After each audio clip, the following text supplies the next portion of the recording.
Assalamualaikum warahmatullahi taala wabarakatuh. Waalaikumsalam warahmatullahi wabarakatuh. Salam sejahtera untuk semuanya bagi rekan-rekan semua. Pada kesempatan kali ini, kelompok kami, kelompok 1 dari PPG Perajabatan UM kelas 3 akan memaparkan tentang profiling peserta didik, di mana profiling peserta didik ini kita akan bagaimana menyusun panduan observasi. Namun sebelum kita memulai presentasi kali ini, mari kita membaca basmalah bersama-sama. Bismillahirrahmanirrahim. Baik, sedikit tentang profiling peserta didik, di mana pada profil ini kita akan mengetahui bagaimana tata cara untuk menyusun observasi. Maka dari itu, saya akan dibantu oleh rekan saya untuk menyampaikan pemaparan materi kali ini. Silakan kepada Mbak Lia Atikasari, ruang online dipersilakan. Baik, terima kasih Mas Sofa atas kesempatan yang telah diberikan. Namun sebelum saya masuk ke materi kita, izinkanlah saya untuk memperkenalkan anggota kelompok terlebih dahulu.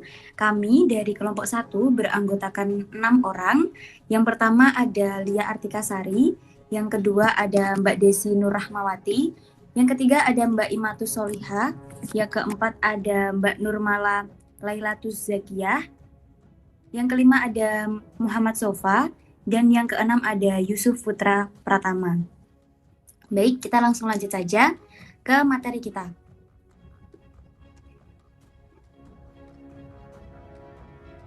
Oke. Kegiatan profiling. Nah, seperti yang sudah di awal dijelaskan oleh Mas Sofa, pada presentasi kali ini kita akan membahas tentang kegiatan profiling dan penyusunan pedoman observasi. Kegiatan profiling ini sendiri pada muaranya nanti itu bertujuan untuk membantu peserta didik. Dengan apa? Nah, dengan pendidik terutama guru BK merancang dan menyusun strategi layanan yang disesuaikan dengan karakteristik peserta didik agar tercapai tujuan layanan secara optimal dan maksimal. Lalu, apa itu karakter peserta didik? Pada intinya karakter peserta didik itu adalah keunikan di dalam peserta didik yang membedakan dia dengan teman yang lainnya. Namun secara teori, karakteristik peserta didik ini sendiri adalah salah satu variabel dalam desain pembelajaran yang biasanya didefinisikan sebagai latar belakang pengalaman yang dimiliki oleh peserta didik, termasuk aspek-aspek lain yang ada pada dirinya. Misalkan saja kemampuan umum, ekspektasi terhadap pembelajaran, dan ciri-ciri jasmani serta emosional peserta didik yang semuanya itu akan memberikan dampak terhadap keefektifan peserta didik dalam mengikuti pembelajaran. Untuk saya, ada satu lagi. Nah, next, panduan observasi peserta didik. Dalam penyusunan panduan observasi ini sendiri memiliki tujuan. Yang pertama, setelah nanti kita membuat panduan observasi dan telah melakukan observasi, hasilnya nanti akan digunakan untuk menentukan atau menyusun profil peserta didik. Lalu tujuannya kedua, panduan observasi ini bermanfaat dan berguna sebagai pedoman untuk melakukan observasi karakteristik peserta didik berdasarkan teori perkembangan, tentunya dengan menggunakan metode pengamatan.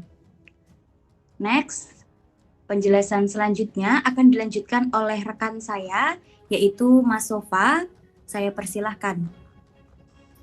Baik, selanjutnya di sini saya akan memaparkan aspek yang diamati. Aspek-aspek apa saja yang diamati dalam penyusunan observasi, khususnya dalam nantinya akan digunakan sebagai profiling peserta didik. Yang pertama, perkembangan fisik, di mana di sini kita akan melihat pertumbuhan yang dialami oleh peserta didik, baik dari struktur tubuh, mulai dari tinggi badan, berat badan, terus pendengaran, fungsi penglihatan, yang nantinya akan mendukung dalam proses pembelajaran. Terus perkembangan kognitif, di mana pada aspek ini kita akan eh, eh, di sini kita akan melihat sejauh mana perkembangan yang dialami kemampuan dalam proses pembelajarannya, baik dari pemahaman materi yang disampaikan oleh guru, terus merefleksikan diri terhadap materi yang disampaikan, terus apa saja yang hasil yang didapat oleh penyampaian materi dalam kelas. Tentunya kita akan mengobservasi itu semua. Terus perkembangan emosi. Di sini pada tahap perkembangan emosi ini kita akan melihat sejauh mana peserta didik bisa mengolah emosinya, mengolah suasana perasaannya, dan mengolah suasana pikirannya. Terus perkembangan psikososial. Dalam perkembangan psikososial ini menitik beratkan di mana pola interaksi dengan guru, dengan teman sebaya yang nantinya akan menentukan atau melihat bagaimana cara peserta didik berinteraksi atau bersosial baik dalam lingkungan kelas maupun di luar kelas. Terus aspek perkembangan moral. Dalam aspek perkembangan moral ini, observer atau pengobservasi nantinya akan melihat sejauh mana pola tingkah laku yang dialami atau dilakukan oleh peserta didik, di mana nantinya kita akan melihat bagaimana sisi sopan dan santun dari peserta didik. Terus aspek selanjutnya adalah motivasi belajar, di mana nanti yang kita amati adalah motivasi belajarnya, yaitu bagaimana peserta didik akan mampu mengantarkan materi atau memahami materi yang disampaikan, terus bagaimana memberikan argumentasi terhadap diskusi yang dilakukan. Terus peserta didik bagaimana dia bisa mewujudkan respon yang dialami selama proses pembelajaran.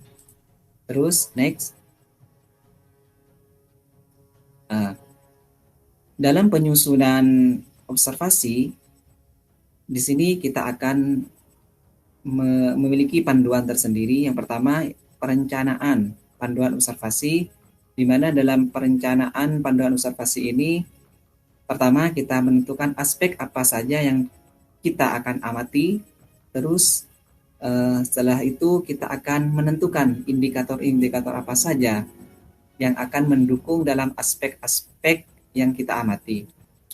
Yang pertama yaitu perkembangan fisik, di mana indikator dalam perkembangan fisik yang kita amati yaitu pertumbuhan fisik, baik berat badan, tinggi badan, pendengaran, dan penglihatan. Mungkin hanya ini yang bisa saya sampaikan. Selanjutnya akan dipaparkan oleh rekan saya kepada Mbak Desi Rahmawati. Dipersilahkan. Baik, terima kasih atas kesempatan yang telah diberikan kepada saya. Di sini saya akan melanjutkan pemaparan materi dari penyaji sebelumnya, yaitu Mas Sofa. Untuk berikutnya, ada aspek perkembangan kognitif, di mana pada aspek ini indikator yang kami ukur yaitu terkait dengan yang pertama kemampuan berbahasa, kemudian keterampilan berbahasa, kemudian kemampuan dalam memecahkan masalah, dan yang keempat kemampuan pengambilan keputusan, dan yang terakhir tentang berpikir egosentrisme. Untuk aspek yang ketiga, ada aspek perkembangan emosi. Di sini kami mengukur indikatornya yang pertama yakni tentang kemampuan untuk mengendalikan amarah, kemudian kemampuan untuk mengungkapkan perasaan, dan yang ketiga kemampuan untuk pantang menyerah ketika mengalami kendala dalam belajar. Dan aspek yang keempat yaitu tentang perkembangan psikososial, di mana indikatornya yaitu yang pertama pertama, kemampuan untuk bekerja sama dengan kelompok, kemudian kemampuan dalam bersosialisasi, dan yang terakhir kemampuan mengungkapkan pendapat. Untuk aspek berikutnya akan disampaikan oleh rekan kelompok saya yang lain, yaitu Mbak Inatus. Saya persilahkan. Oke, terima kasih Mbak Desi atas kesempatan yang telah diberikan. Selanjutnya saya akan menjelaskan aspek selanjutnya yaitu perkembangan moral, di mana indikator dari aspek perkembangan moral ini yaitu kemampuan menghargai orang lain.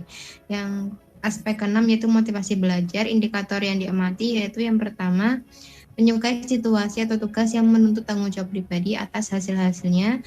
Yang kedua, memilih tujuan yang realistis tetapi menantang dari tujuan yang terlalu mudah dicapai atau terlalu besar resikonya. Dan yang ketiga, senang bekerja sendiri dan bersaing untuk mengungguli orang lain. Dan yang keempat, mampu menangguhkan pemuasan keinginannya demi masa depan yang lebih baik. Selanjutnya,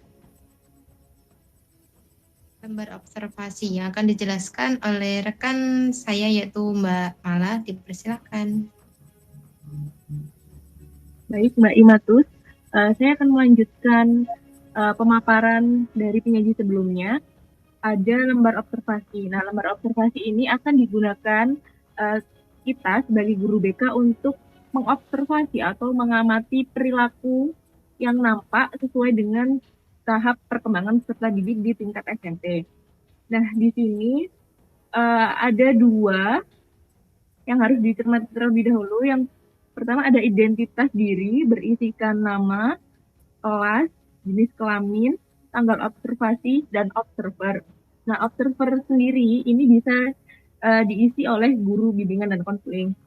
Untuk petunjuk pengisiannya, perhatikan kriteria berikut selama mengobservasi, silanglah angka yang tersedia di sebelah kanan yang sesuai dengan pengamatan Anda.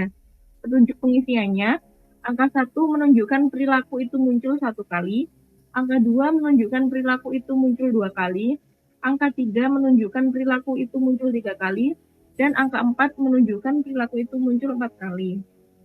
Nah, di lembar observasi juga terdapat pernyataan observasi yang meliputi aspek yang diamati dan seberapa sering perilaku itu muncul.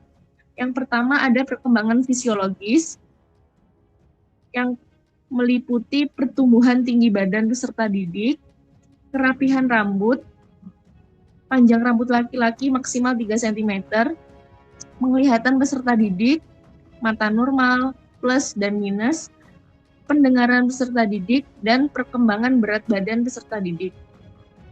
Untuk tahap perkembangan kognitifnya, peserta didik mampu menyebutkan refleksi pembelajaran, peserta didik mampu menyebutkan apresiasi pembelajaran, peserta didik mampu menyimpulkan materi pembelajaran, peserta didik mampu mendemonstrasikan tugas di depan kelas, peserta didik mampu mengaitkan antar materi, peserta didik mampu memberikan argumentasi saat diskusi, peserta didik mampu memberikan contoh sesuai dengan pengalaman sendiri, dan yang terakhir, peserta didik dapat menunjukkan bakatnya di depan teman-temannya. Berikut materi selanjutnya akan dilanjutkan oleh Pak Yusuf. Terima kasih, saya akan melanjutkan pada aspek perkembangan emosi. Yaitu pertama, peserta didik mampu menunjukkan rasa percaya diri seperti berani tampil di depan kelas. Kedua, peserta didik tidak pantang menyerah atau gigih dalam belajar. Ketiga, peserta didik mampu mengendalikan amarah ketika dihadapkan dengan permasalahan. Kemudian aspek psikososial. Peserta didik mampu bekerja sama dengan kelompoknya. Peserta didik mampu bersikap sopan santun dengan warga sekolah. Peserta didik mampu mengungkapkan pendapatnya dalam forum diskusi.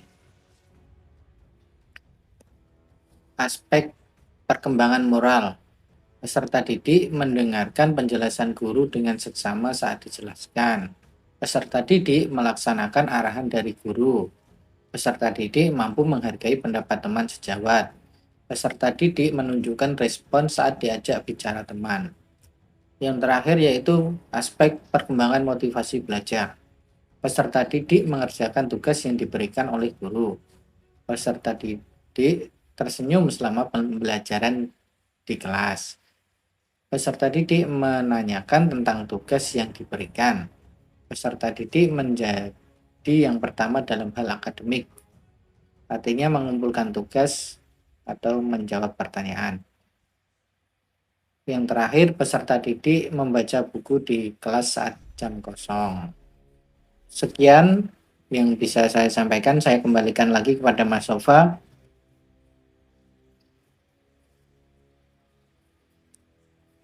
Baik, terima kasih atas pemaparan dari para rekan-rekan semua.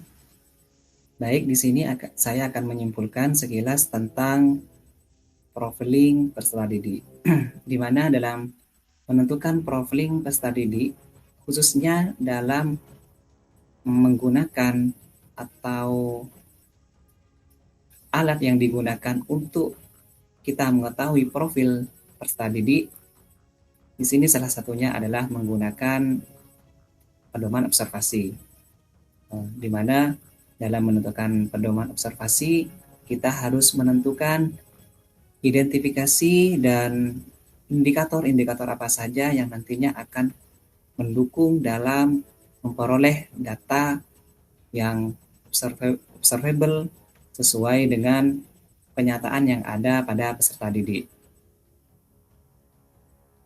Baik, mungkin hanya ini yang bisa kelompok kami sampaikan, kurang dan lebihnya mohon maaf. Kami akhiri. Wassalamualaikum warahmatullahi wabarakatuh. Waalaikumsalam warahmatullahi wabarakatuh.